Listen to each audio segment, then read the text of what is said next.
In the desolate Negev region of southern Israel, a mysterious temple was discovered that was devoted to God and his wife. This was a surprising discovery made there in the 20th century by Israeli archaeologist Yohanan Aharoni. It has revealed some very disturbing evidence about ancient Israel, evidence that makes a powerful connection between faith and fact.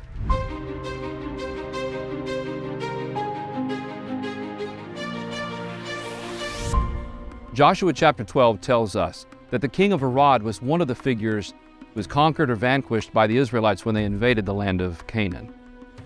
This particular city served an important function in religious and administrative affairs in southern Israel. So even though it wasn't mentioned frequently in the Bible, it did have an important role to play. It was destroyed and rebuilt numerous times through history, including its destruction by the forces of King Nebuchadnezzar of Babylon. Ancient Arad was located in the west of the Dead Sea, only a few miles from the modern community of Arad.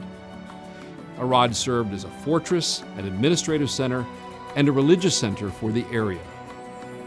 It was destroyed a half a dozen times during the Israelite monarchy, but always built back rapidly. It was obviously an important place. An Israelite temple was discovered there that had strong similarities with Solomon's temple. Its entrance was on the eastern side. It had a main room and a most holy place. But there were two altars at the front of the most holy place, one on either side. And these were believed to have been for Yahweh and for his consort, Asherah. Now, Asherah was known as a mother goddess that appears in a number of pagan religions as the consort of the supreme male deity. Investigators found charred remains on the tops of these altars, suggesting that incense or some other items were burned there. Also, inside the most holy place were found two large stones, perhaps meant to signify the presence of Yahweh and his consort, Asherah. Apparently, Israel absorbed some of the religious practices of their neighbors. In the main room just in front of the most holy place, excavators also found an altar for burnt offerings. It was built of mud bricks and stones, conforming to the instructions of God's word for building the altar.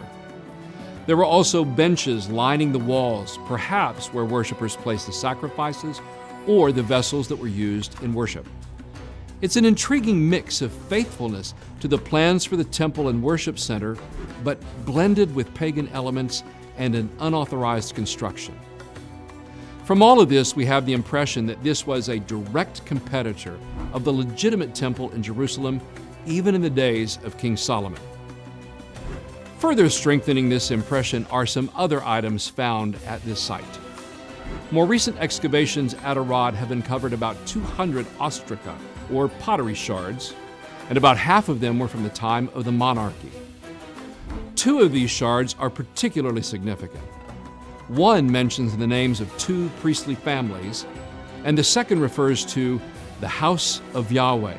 This is the only known instance of this designation anywhere in Israel. These ostrika further solidify the idea that this was intended to be a place of legitimate worship for the Israelites with an organized priesthood, and that it was intended to compete with Jerusalem. The Bible stipulated that there would be one place to worship, designated by God, and that all idolatrous worship practices were to be eliminated. This was largely ignored until two Israelite figures rose to power. When King Hezekiah began to reign in Judah in the late 8th century, we're told that he sought to eradicate the idolatrous worship at locations in the southern kingdom of Judah. And excavations reveal that the altar and the most holy place in Arad were buried in the time of Hezekiah. In the time of King Josiah, about a century later, this temple was destroyed during his efforts to wipe out all unauthorized places of worship. Putting all of this together, this temple at Arad shows a concern for the Lord's guidelines for the temple and worship. There were remarkable similarities to the temple in Jerusalem, but there was also a blending with religious elements from Israel's neighbors. And there was a willingness to build an alternate temple site and to reject going to Jerusalem as the place of worship. It was a disheartening development, that the worship of God was compromised in such ways by his people. And it's not surprising that during those centuries of infidelity, they endured a number of difficulties. Religious confusion always leads to instability and problems. It was certainly true for the Israelites of that era, and it's true for ours as well. Every generation has the responsibility to be faithful to the Lord and to worship in the ways and places that He indicates. This is an enduring lesson that we can glean from the ashes and debris of Tel Arad, and one that also reminds of the powerful connections between faith and fact found here in the land of the Bible.